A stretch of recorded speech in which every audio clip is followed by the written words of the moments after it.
Podemos especular sobre as intenções do ex-presidente ao pernoitar na Embaixada da Hungria em Brasília, mas é plausível que Bolsonaro esteja receoso de ser preso injustamente, como tantos outros investigados no âmbito do inquérito das milícias digitais, um processo que, segundo críticos, é inconstitucional e repleto de violações ao devido processo legal.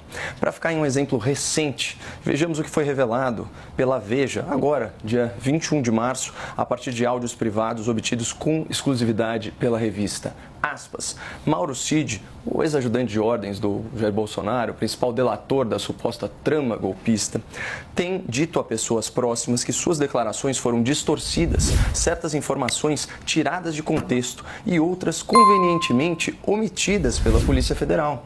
Cid diz, por exemplo, que a polícia o pressionou a relatar fatos que simplesmente não aconteceram e detalhar eventos sobre os quais não tinha conhecimento. O tenente-coronel afirmou que policiais o induziram a corroborar declarações de testemunhas e apontou um delegado que o teria constrangido a reproduzir informações específicas sob pena de perder os benefícios do acordo de delação. Em um dos trechos da mensagem de áudio, Mauro Cid afirma, aspas, eles, os policiais federais, queriam que eu falasse coisa que eu não sei, coisa que não aconteceu. Você pode falar o que quiser, eles não aceitavam e discutiam. E discutiam que a minha versão não era verdadeira, que não podia ter sido assim, que eu estava mentindo. Bom, diante dessa revelação, quem em sã consciência culparia Bolsonaro por temer ser preso ilegalmente? Nesse caso, faria todo sentido a busca por refúgio em uma embaixada, já que, segundo a lei sacramentada pela Convenção de Viena, embaixadas são territórios invioláveis que só podem ser acessados pelas autoridades policiais mediante a anuência do respectivo país. De qualquer maneira, o que realmente importa nesse caso é que não há fundamentação jurídica para a prisão cautelar do ex-presidente. O artigo 312 do Código de Processo Penal é muito claro, ele é cristalino, na verdade. Só cabe prisão preventiva para assegurar a aplicação da lei penal se houver prova de existência do crime e indícios suficientes da autoria. Ocorre que Jair Bolsonaro só é investigado por 2 delitos em potencial. A gente já sabe, tentativa de golpe de Estado e tentativa de abolição do Estado democrático de direito. E ambos esses tipos penais dependem, segundo a letra de lei, de violência ou grave ameaça para sua concretização. O que é violência, no sentido jurídico do termo? É uma coação física mediante uso ilegal da força. E o que é uma ameaça? É uma coação moral pela promessa de causar um mal injusto e grave. Portanto, rascunhos apócrifos, mensagens de celular e reuniões com militares não configuram crime contra o Estado, segundo a atual legislação brasileira. E, com a palavra, eu coloco aqui o professor de Direito Penal e Direito Processual Penal, Dr. Luiz Regis Prado, que é mestre, doutor pela PUC de São Paulo, alma mater do meu estimado debatedor aqui também. Aspas, o delito só se consuma no momento em que o agente emprega violência ou grave ameaça. É imprescindível, que haja uma atuação concreta voltada a inviabilizar ou pelo menos restringir, por meio de violência ou grave ameaça, a atividade legislativa do Poder Legislativo, a atividade de administração do Poder Executivo ou atividade de prestação jurisdicional do Poder Judiciário. Então, vamos refletir aqui juntos. Pelo que foi revelado até o momento pela Polícia Federal, houve alguma atuação concreta de Jair Bolsonaro por meio de violência ou grave ameaça contra pessoas? Claro que não. O próprio Lula da Silva reconheceu outro dia que Bolsonaro não executou o que supostamente planejou. Portanto, os indícios... De fato, ele falou a verdade? De fato, realmente ele falou aquilo que precisava e todo mundo ouviu? Ou ele está falando demais? Dá uma olhadinha no que ele vai falar. Apontam que não houve crime. E se não houve crime, não pode haver prisão preventiva. A lei deve ser aplicada como ela é, não como certas pessoas gostariam que ela fosse. Zé, concorda com o Caio? Não. Meu boa noite, Leandro, boa noite, Caio.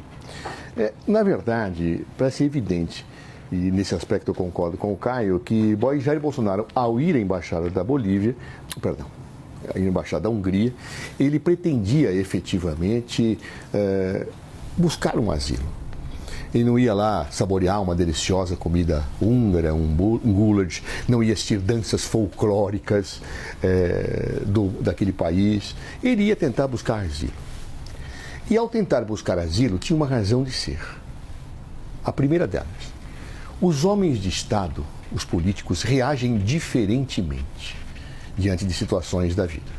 Me lembro, por exemplo, que Lula, diante de um mandado de prisão expedido, e eu estava lá presente, quando algumas pessoas disseram a ele, vá pedir asilo na embaixada, ele disse, não, eu não fujo, eu não sou daqueles que fogem. Já Bolsonaro parece que tem uma outra avaliação da vida, mas é um direito dele.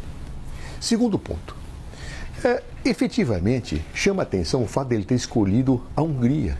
Ele que critica ditaduras, que critica Cuba, que critica a Venezuela, escolheu uma autocracia. Indiscutivelmente um regime autoritário comandado por Viktor Orbán. Ora, nota-se, portanto, que Bolsonaro e os bolsonaristas criticam Cuba e Venezuela não por serem ditaduras, mas por serem ditaduras de esquerda.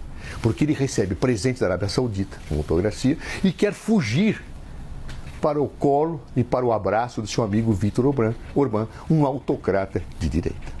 Agora, o que mais chama atenção nisso tudo, Leandro e Caio, diz respeito à questão da possibilidade de configuração de uma prisão preventiva. Os crimes que foram mencionados pelo Caio, de destruição do Estado de Direito, de golpe de Estado, eles se qualificam, eles se tipificam pela tentativa. No caso, ao chamar os comandantes militares para efetivamente mobilizá-los para uma ação absolutamente inaceitável em face da Constituição, ele está o quê? Ameaçando o Estado de Direito, ameaçando que um novo governo não possa exercer suas funções. A tentativa está configurada.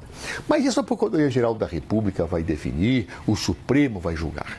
A grande verdade é que, com base nesta visão, o Supremo Tribunal Federal decretou medidas que claramente atingiram Jair Bolsonaro, dentre as quais recolher o seu passaporte. O que faz Jair Bolsonaro? Diante da impossibilidade de poder deixar o país legalmente, ele vai bater as portas da Embaixada da Hungria. Não para efetivamente ir lá comer uma boa comida húngara, mas passar 2 noites lá com o temor de que pudesse ser preso, porque ele não poderia ser preso na Embaixada da Hungria. Ele tentava escapar das garras da justiça brasileira e da lei que, obviamente, autorizaria aquela decisão. Isto, indiscutivelmente, já todos os especialistas em direito penal estão falando, configura a hipótese, sim, de prisão preventiva.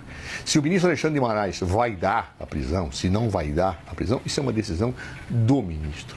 Mas que efetivamente, diante deste quadro que está posto, da configuração delituosa em investigação ainda, da possibilidade de ter uma denúncia, da apreensão do seu passaporte e ir para a Embaixada da Hungria, efetivamente nós estamos aí diante de uma clara situação de furtar-se a aplicação da lei brasileira. Hipótese típica de prisão preventiva. Na embaixada ele não seria preso. Há pouco até me confundia a Hungria com Bolívia, porque me lembrava daquele senador boliviano que ficou na embaixada brasileira durante anos, acho que 2 anos, se não me falha a memória, até sair da embaixada e fugir para o Brasil, sem que o governo boliviano pudesse prendê-lo. Isto é característico, o Bolsonaro sabe disto, e por isso ele queria ficar na casa, abre aspas, do seu amigo Viktor Orbán, que o elogia, que o chama de patriota, aquele ditador húngaro. Acontecendo lá dentro. Mas vamos acompanhar o que ele vem falando e vamos ver o que isso vai dar, né? Se vai gerar consequência ou não para ele. Mas vamos acompanhando e ver esse resultado final.